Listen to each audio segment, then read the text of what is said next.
Przepraszam, a pani dokąd?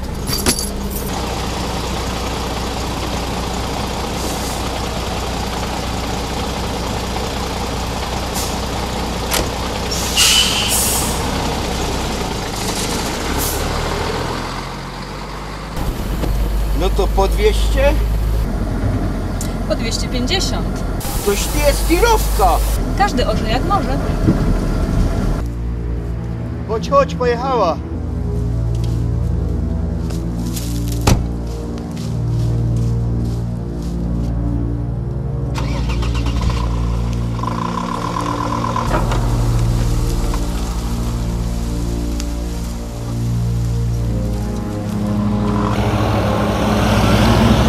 Raus mi z auta. Jo tirówek mam proszę wyjść.